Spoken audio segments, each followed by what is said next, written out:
Good morning. This is your boy Saxman. It's 8:30 a.m. Sunday morning. I'm up early because I got to do my exercises and everything. Brother got problems. I'm up early doing my exercises, and I ran across some videos I would like to share with you, and a few funny things. Okay, stay tuned. Pay attention to what's going on. Watch the video. And give me your thumbs up if you like the videos. Make sure you share the videos, like them, however you want to do it. I'm about to put some videos on for you that I watched this morning when I woke up while I was doing my exercise. Pay attention.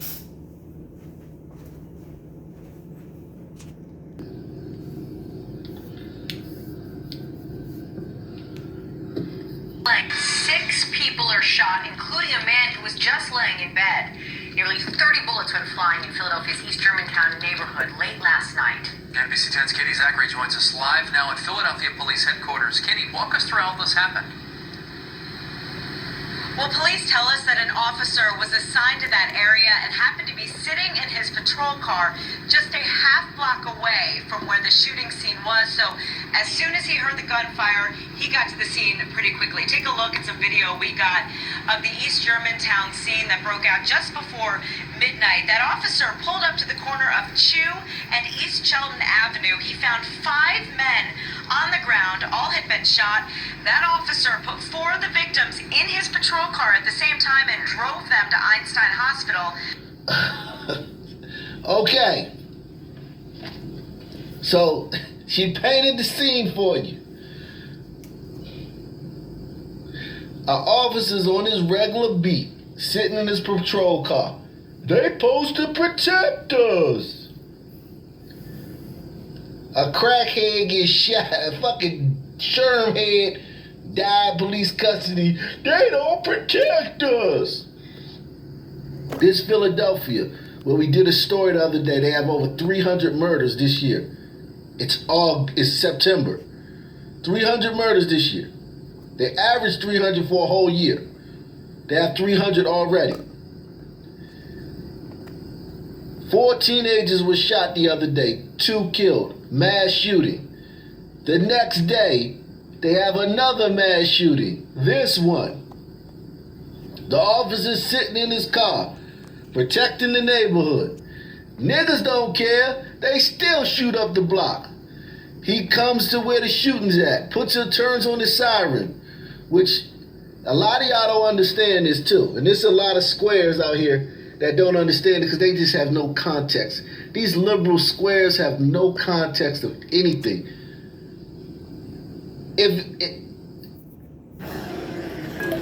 Commercial on a fucking Sunday morning. God damn it. Get out. There's a cop sitting on the block. Niggas still shot it up.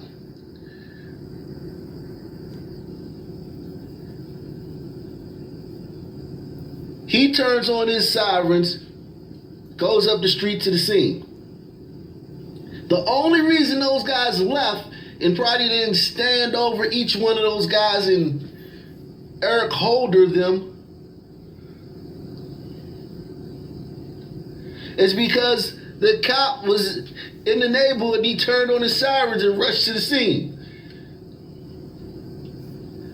Then he puts 4 of them in his squad car.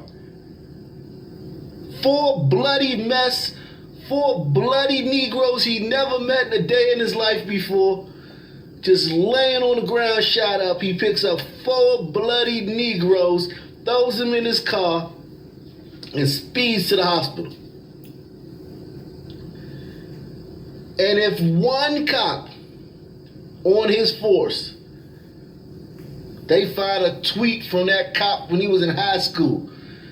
Say it's a young cop, and the cop tweeted something in some Nipsey Hussle lyric, or some damn Meek Mill lyric, or some goddamn Beanie Siegel lyric. He tweeted the lyric, he wrote the lyrics down and tweeted it. And it had the N-word in it. The whole Philadelphia force would be deemed as racist. If a crackhead died in custody, had a heart attack, while he was getting arrested, if one of these cops on Philadelphia force got in a shootout with some crazy ass psycho and killed him. The whole force would be racist. This guy, zilch. You won't hear shit about it anywhere else but here.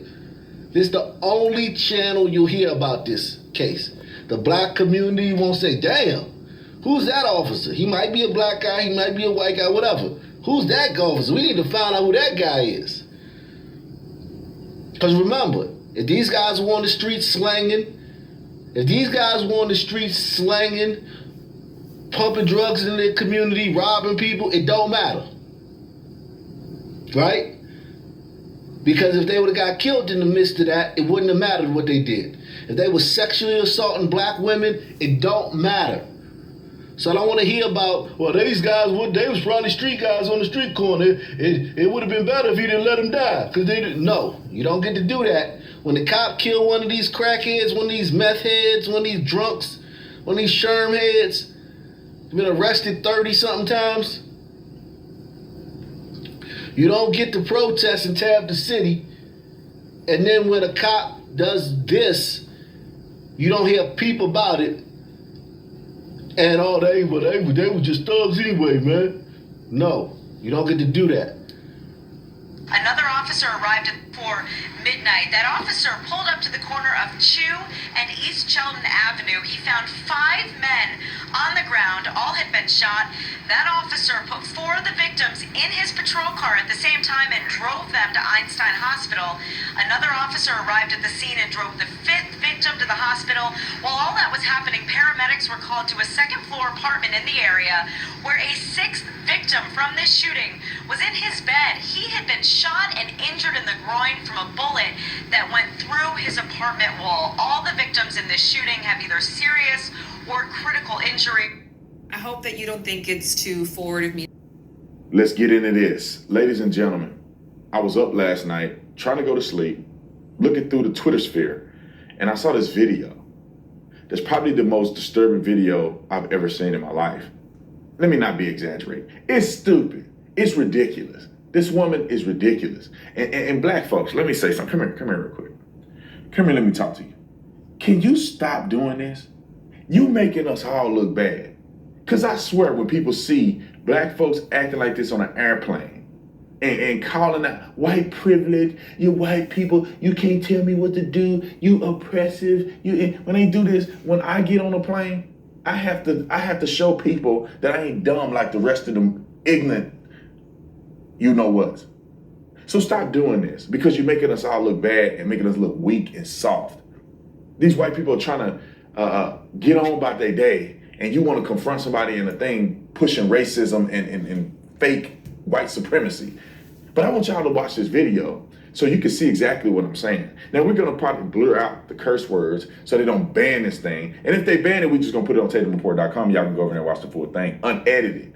But I want you to watch what I saw so you can get a glimpse of how ignorant this is and why you should not be this person. Roll the film. I'm not a child.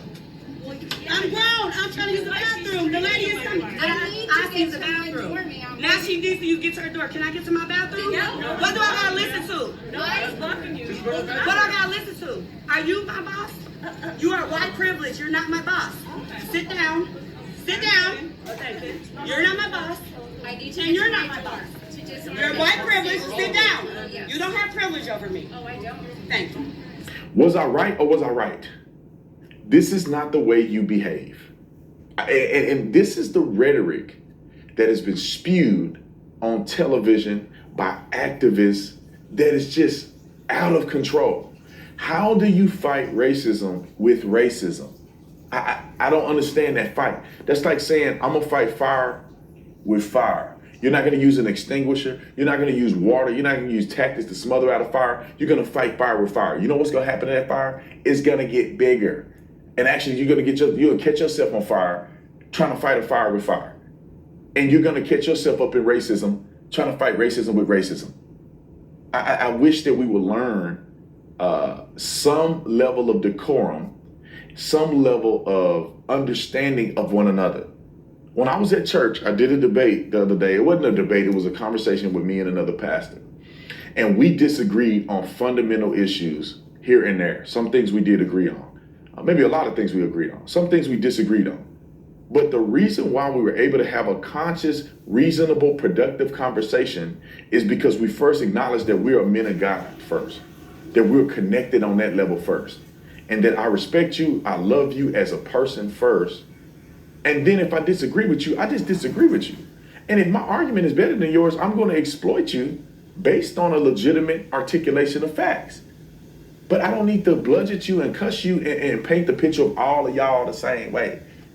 This is the same concept that I see happening more often than not with black folks saying and producing a narrative against all white people. For instance, there was a person that mentioned, I wish that my children, could have the same opportunity as your children. And when you think about that, you say, well, what does that mean? Are you saying that, or assuming that your children and their children are different because of color? Not because of socioeconomic status, not because where they grew up at, not because of their education, none of those things. You are assuming that they have privilege or they're going to be treated a certain way, not because of the content of their character, anything above, but because of their skin color. And then it's also racist to believe that your child is going to be somehow discriminated against because they're black by white people. Because you're not worried about or articulating the fact that they may be discriminated against by other black people, which growing up in a black neighborhood, that's exactly what happened. If you're yellow, which is light-skinned black person, or you're dark-skinned, then you're gonna face adversities because people discriminate, and it's called colorism. You see that in African countries, you see that in many places, even in Mexican places, where there are Mexican citizens who are experiencing what we call colorism. If you're a darker Hispanic person or you're a lighter Hispanic person, you're going to get privileges or there's going to be discrimination there. So at the end of the day, we need to come out of this mold of foolery. We should not be on airplanes arguing with our brothers and sisters, expressing hatred towards them, and you don't know them. And I'm telling you this, and I'll be done. Most white people that I know, I have experienced, ain't worried about you. They in their own world, doing their own thing. Don't sit up here and try to project your evilness, your hatred, your lack of self-esteem on other people. And like I said, we need to get back to the concept of being all children of God, understanding we're all in the same family. And we can disagree adamantly, and we can call each other out for what it is, but that doesn't mean we have to bludgeon and be violent towards one another. If you can take anything from what I said, that's what I want you to leave with. I could talk about this for 2 or 3 more hours. I did 1 and 2. 2 or 3 more hours. It's early in the morning. It's 3 o'clock in the morning right now. Now, but I want you to watch the rest of my videos. Let's get into this. The NFL, the National Feminist League is what I call it. These players cannot get out of the SJW realm to play a football game. Now, mind you, I did not watch the game. I don't know if they were hitting hard. I don't know if they were throwing touchdowns.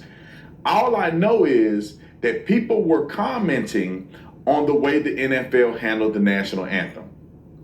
There is no way in the world, no rhyme or reason, why they should be playing the black national anthem and the American national anthem at the same game. Here is my opinion on it. Why create segregation when you don't have to? There is no such thing as the black national anthem. There is only one national anthem. That's the United States national anthem. If you don't want to be a part of the United States of America, then just say it. If you want to be in a place of segregation again, just say it. You don't have to virtue signal. Just say, I don't want to be a part of America and we want to be segregated into this small group of black folks. Now, knowing that if you do that, you're going to be cut off from a lot of success measures. Mind you, if white people didn't show up to the NFL games no more, who's going to be in the stands? Black folks are going to make up 13% of the population, and that'll be every single person going to the games will be 13% of the population. Come on, that's not going to happen. And so do you want to be segregated or do you not? Now, Houston, Texas decided to walk off the field because at first, and I'll correct this, at first, I was mad because I thought they did the Black National Anthem, then walked off the field for the National Anthem. But the Houston Texans decided that they were just going to walk off the field anyway because they're too cowardice to take a stand and stand up for the National Anthem. To me, walking off the field to not celebrate or do any of them is just as dumb as doing the Black National Anthem. Now, the Kansas City Chiefs, everybody stood except one, and they locked arms, and they stood for the Black National Anthem and the American National Anthem. To be honest, why did that one person take a knee? Like, what happened to teamwork? What happened to unity? What's the point of locking arms if one person is going to take a knee and not be in unison with the team? And I just want somebody to clarify this to me. Why are they kneeling in the first place? Like, what's going on now? Are you going to kneel in perpetuity? Because I'm going to tell you right now, black folks are going to continue to get into altercation with police. Right, wrong, or indifferent. It's never going to end. It's always going to happen. And it has been happening before some of these fools was even in the NFL. So what are you really virtue signaling for? But anyway, I'm glad that it didn't turn out like I thought it would. I'm glad that they didn't take a knee for one, stand up for the other. I'm glad they didn't walk out on the national anthem and things like that, because that would have been a crap show. Now, mind you, the stadium fans, which I think was like 17,000, which was probably like I don't know, it was probably half capacity, or I don't think that was half. It could have been like a third capacity of that particular stadium. But they booed them. They booed them when they start showing the SJW display. You know why? It's because people come to see you play football. They come to see you play football. They pay money to see you ram heads against each other and throw touchdowns. They don't come to see what your political views are. Nobody wants to hear about the Black National Anthem, the White National Anthem. What about the Mexican National Anthem? What's going to be next? What about the LGBTQ National Anthem? Come on, man. You go down a rabbit hole. Just get your butt out there and play some football. And I'll say this and then I'm done. These NFL players actually make the movement look worse than it already is. We see the BLM movement looting and doing all this other stuff. That's what the movement is all about. I don't want to hear nobody tell me anything different. The BLM movement is about revenge. It's about segregation. It's about reverse racism. That's what it is. And some people don't like to say reverse racism, but that's the best way I can explain it. Meaning racism in reverse. What they're trying to claim to be racist that was perpetuated against black, they want to do the same thing against white people. That's exactly what it is. They want to be segregated. And everybody's falling for it in the arena of wokeness. But anyway, let me know what you think about the game. I didn't watch it. Did y'all watch it? Was it at least a good game? Were they at least out there balling? Or were they out there being pansies, worried about who name is on what jersey? But before I go, I have to say this real quick. Now, I'll save it for another video. Comment in the comment section, like and subscribe to the channel, visit Tatum Report. Ooh, that was interesting, wasn't it? Kind of like that. You gotta stop and think. What he was saying is true. Got a lot of facts to it. The reason why I show other videos of other people instead of my own, because every time I say it, or you hear what they saying coming from me, people get mad at me. So I figure, well, I'll get my point across by using somebody else's words.